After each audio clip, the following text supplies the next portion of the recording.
Assalamualaikum warahmatullahi wabarakatuh. Kembali lagi ya teman-teman dengan official channel Ruang Publik. Dalam kesempatan kali ini saya akan berbagi tutorial bagaimana cara install software Panda Mirroring seperti yang ada di tampilan video kali ini ya. Dari beberapa teman-teman yang inbox atau komentar di konten saya sebelumnya menanyakan untuk kegunaannya seperti ini tuh buat apa. Jadi saya jelaskan ya, untuk software atau tampilan seperti ini kegunaannya banyak sekali. Salah satunya ya mungkin bisa buat live TikTok, view YouTube, mining, ataupun ya cari-cari cuan online lainnya ya. Salah satunya mengumpulkan koin yang ada dari aplikasi Melolo atau yang video-video Dracin ya, kan itu ada koinnya ya. Nah, jadi seperti itu ya teman-teman, kegunaannya tuh banyak sekali. Nah, nanti saya jelaskan bagaimana cara install softwarenya ini mulai dari awal sampai akhir. Jadi teman-teman paham betul apa yang saya sampaikan di video kali ini. Nah, saya di sini akan tunjukkan dulu perangkat saya ya, agar teman-teman bisa melihat perangkat yang saya gunakan itu perangkat apa saja. Nah, saya geser dulu. Seperti ini. Untuk device atau perangkat yang saya gunakan, ini yang bagian bawah ini Oppo A37 yang sudah saya custom ROM dengan Android 10 ya. Dan ini baterainya sudah tidak ada semua. Jadi saya bypass ya, ini 12 volt menggunakan power supply ya. Tuh. Jadi bila mana teman-teman punya HP yang normal seperti yang saya punya bagian atas ini Oppo F7 dan Vivo V11. Ini yang Vivonya sedang saya cas. Nah, jadi tidak saya sambungkan ya. Nah, itu ada satu yang tidak nyambung ya. Nah, sedangkan yang pojokan ini Oppo Reno 4. Nah, ini HP-nya yang biasa saya gunakan. Nah, kembali lagi ke tampilan layar ya. Saya pasang lagi di sini. Nah, oke. Nah, berhubung saya sudah lakukan penginstalan, maka nanti akan saya uninstall terlebih dahulu. Jadi teman-teman bisa mengerti cara uninstallnya seperti apa. Nah, untuk kontrolnya sendiri itu pun sangat mudah sekali ya teman-teman. Nah, ini saya berikan contoh dulu ya. Ini bisa dikontrol satu-satu seperti ini bisa. Namun dikontrol secara massal juga bisa. Nah, seperti ini. Nah, bila saya ingin ngontrolnya ini bagian atas saja, ya kita tandain nomor 1 sampai 5. Nah, seperti ini ya. Lalu saya klik yang pojok kanan ini. Oke, tampilannya udah besar ya. Nah, saya sambungkan wifi nya terlebih dahulu. Nah, ini ditarik ke bawah. Oke. Nah, tinggal diklik di bagian wifi ya. Ini karena ada beberapa yang sudah saya sambungkan, jadi statusnya jadi off ya. Nah, seperti ini. Itu tadi caranya. Tidak hanya untuk setting wifi nya saja, untuk view YouTube pun bisa. Tinggal kita klik di bagian YouTube nya seperti ini. Jadi untuk penempatan aplikasinya saya sarankan untuk teman-teman disamakan semua. Jadi posisi klik akan sama. Saya berikan contoh ya. Ini saya klik. Nah, ini akan membuka aplikasi YouTube semua. Nah, seperti ini. Karena ada beberapa yang tidak saya nyalakan wifi-nya, ya jadinya seperti ini, offline. Nah, kita keluarkan terlebih dahulu ya, keluarkan lagi. Nah, itu tadi. Apabila ingin ngontrol semuanya, ya tinggal ditandain semuanya seperti ini. Ini nanti akan semuanya bekerja. Tinggal diklik YouTube ya, tinggal nanti nyala semua ya. Ini saya jelaskan metode cara kontrolnya terlebih dahulu agar teman-teman tahu betul cara kerjanya ini. Baru nanti saya jelaskan bagaimana cara installnya. Karena installnya itu pun nggak butuh waktu lama kok. Jadi saya jelaskan terlebih dahulu karena sebelum nanti saya uninstall softwarenya. itu tadi ya. Saya rasa teman-teman bisa untuk sistem ininya. Nanti tinggal belajar sambil jalan. Karena udah saya jelaskan semuanya, nanti saya lakukan uninstall ini ya softwarenya. Nah, satu lagi ya teman-teman, untuk software ini bisa bekerja dengan diwajibkan harus koneksi internet. Ini wajib, koneksi internetnya itu wajib, jadi bisa buat ngontrol seperti ini. Kalau internetnya ini tidak dinyalakan, maka ini tidak bisa dikontrol satu persatu. Berbeda dengan menggunakan SCRCPY. Jadi itu tanpa jaringan internet pun bisa dikontrol. Nah, oke, itu tadi ya teman-teman caranya.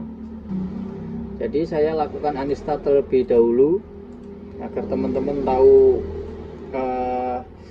mulai dari awal sampai akhirnya. Langkah pertama, teman-teman buka dulu Google Chrome, bebas menggunakan browser apa saja. Nah, di sini ketik Panda Mirroring.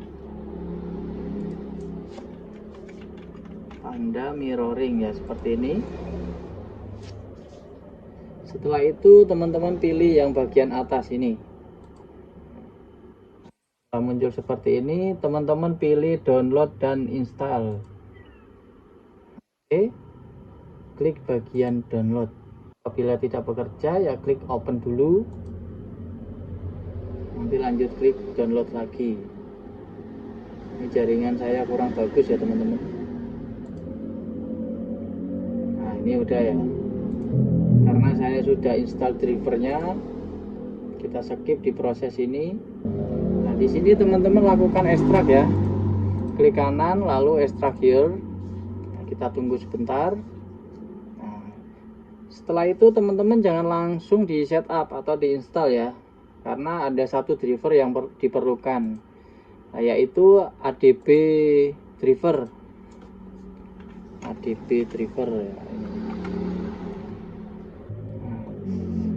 Kalau udah muncul seperti ini, teman-teman pilih universal ADB driver. Oke, tinggal lanjut saja, klik download ya. Ini anggap saja ini sudah terinstall. Nah, langkah pertama ini teman-teman lakukan setup di bagian ADB drivernya terlebih dahulu. Setelah dilakukan setup, lanjut di bagian setup Panda Mirroringnya. Nah, ini ya, klik kanan run as administrator. Nah, kita tunggu prosesnya. Nah, ini klik run ya. Yes. Ini install for all user recommended. Langsung next saja.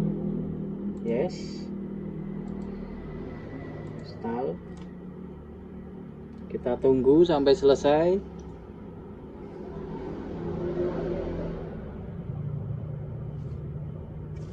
Oke, selesai ya teman-teman.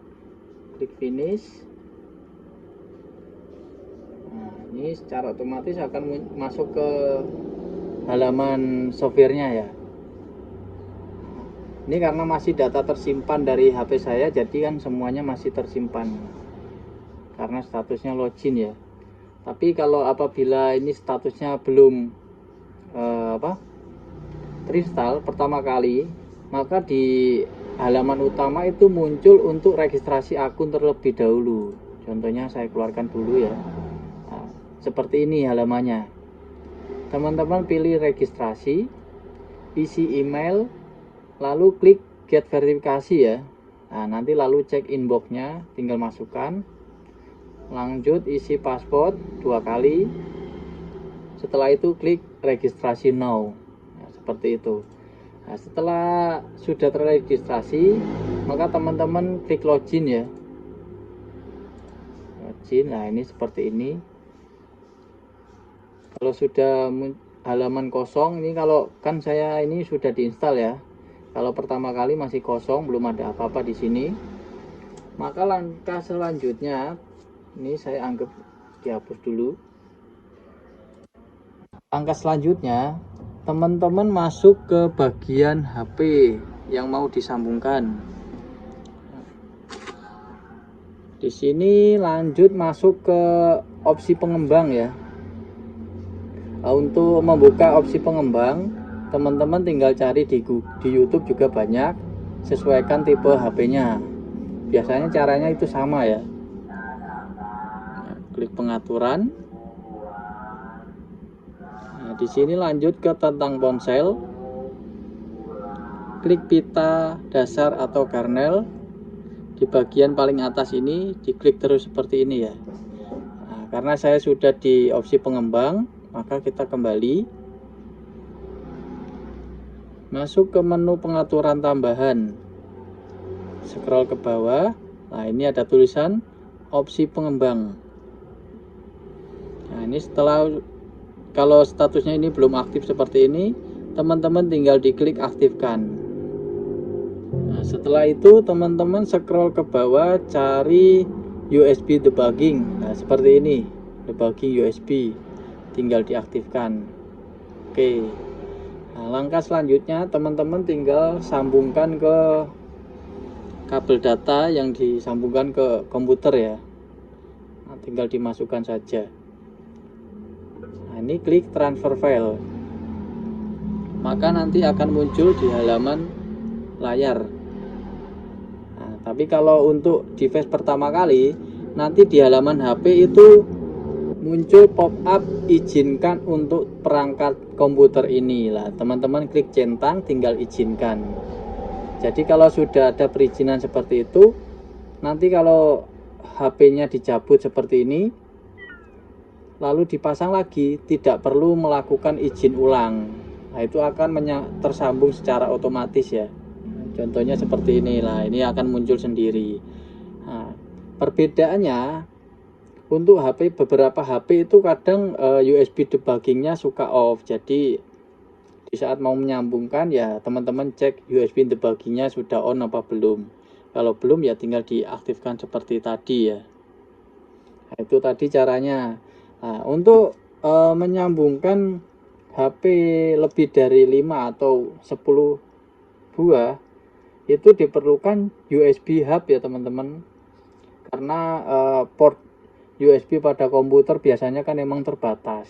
Jadi teman-teman saya sarankan membeli USB hub yang ada di deskripsi, nanti saya sertakan, yang isinya 10, kurang lebih harganya itu 60 ribuan ya. Saya tunjukkan bentuk barangnya.